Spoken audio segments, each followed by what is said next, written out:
Everyone, ఈరోజు నేను flax seeds powder ఎట్లా ప్రిపేర్ చేసుకోవాలో చెప్తాను. ఇది చాలా హెల్దీ.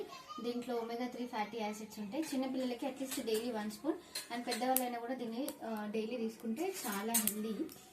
సో ముందుగా ఒక హాఫ్ కప్ ఆర్ 1 కప్ అవిసె గింజలు తీసుకోండి. ఫ్లాక్స్ సీడ్స్ మనకు బయట మార్కెట్లో కూడా ఉంటాయి. ఇది చిట్పట్లాడేదాకా దీన్ని వేయించుకోండి. మంట కూడా నేను సిమ్లో పెట్టి చేస్తున్నాను, ఎందుకంటే ఇది మనం బాగా హై ఫ్లేమ్లో పెట్టి చేస్తే గింజలు మాడిపోతాయి, కానీ మనకి లోపల ఉడకదు అనమాట. అంటే బాయిల్ మంచిగా రోస్ట్ అవ్వదు. సో అందుకోసమని దీన్ని ఏం చేయాలంటే మనం సిమ్లో మంట పెట్టుకొని అటు ఇటు తిప్పుకుంటూనే ఉండాలి, దీన్ని కలుపుకుంటూనే ఉండాలి. సో మనకి చిటపటమని మనం సిమ్లో పెట్టినప్పుడు కూడా అవి చిటపటమని అన్నప్పుడు మనకి అవి వేగినట్టు అర్థమవుతుంది. సో వాటిని తీసుకొని మొత్తం చల్లారాలి. ఇవన్నీ కూడా ఇంకా వేరే ఇంగ్రీడియంట్స్ కూడా మనం దీంట్లో వేసుకుంటాము. ఇవన్నీ కూడా చల్లారినాక వీటిని మిక్సీ పట్టుకొని daily at least 1 to 2 spoons, 1 spoon enough తీసుకుంటే చాలా మంచిది. అండ్ దీన్ని నార్మల్గా ఫ్లాక్స్ సీడ్స్ని డిఫరెంట్ టైప్స్ ఆఫ్ యూజెస్లో కూడా యూజ్ చేస్తారు, but this is one of the healthy method. And దీన్ని డ్రై రోస్ట్ చేసుకుంటే చాలా అంటే చాలా హెల్దీ. మనం ఫ్లాక్స్ సీడ్స్ వేయించుకునే పక్కన పెట్టుకున్న తర్వాత కొంచెం ఎండుమిర్చి తీసుకోండి. ఎండుమిర్చిని కూడా వేయించుకోవాలి. అండ్ అలాగే కరివేపాకులు కూడా.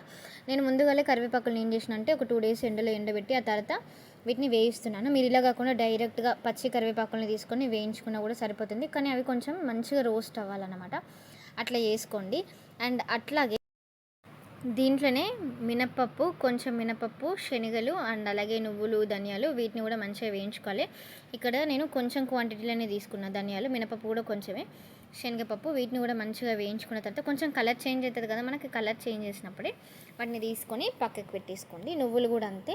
నువ్వులు కూడా సేమ్ మన ఫ్లాక్స్ సీడ్స్ ఎట్లయితే చిటపటలాడుతున్నాయో ఆ నువ్వులు కూడా అట్లనే చిటపటలాడేటప్పుడు తీసి పక్కకు పెట్టుకోండి. ఒకవేళ మీరు నువ్వులు వద్దు అనుకుంటే నువ్వులు స్కిప్ చేసుకోవచ్చు, బట్ నువ్వులు కూడా చాలా హెల్తీ. అండ్ ఇవన్నీ అయిపోయాక జీలకర్ర నేను డైరెక్ట్ వేసుకున్నాను. జీలకర్రని నేను వేయించలేదన్నమాట. ఆ తర్వాత ఇవన్నీ కూడా చల్లారడానికి ఇట్లా చేతులతోటి ఇట్లా అంటున్నాను.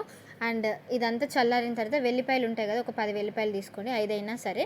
వెల్లిపాయలు తీసుకొని పొట్టుతో సహా డైరెక్ట్గా గ్రైండ్ చేసుకోవాలి. ఇక మిక్సీలో పడతాము అనే టైంకి సాల్ట్ వేసుకోండి. సాల్ట్ వేసుకొని వీటిని మిక్సీలో పట్టేసి మెత్తటి పొడి, మనం మసాలా పొడి వేసుకుంటాం కదా అంత మెత్తగా పట్టండి. ఇది రోజు తీసుకోండి, చాలా అంటే చాలా హెల్దీ. కంపల్సరీగా మనం దోశలకి కారం చల్లుకుంటాం కదా, కారం బదులు ఈ ఫ్లాక్స్ సీడ్స్ పౌడర్ అట్లా చల్లుకోండి, మంచిగా ఉంటుంది. నేను కూడా యూట్యూబ్లో చూసి ట్రై చేశాను. ట్రై చేసినాక నాకు మంచిగా అనిపించింది. సో అది మీతోటి షేర్ చేసుకుంటాను.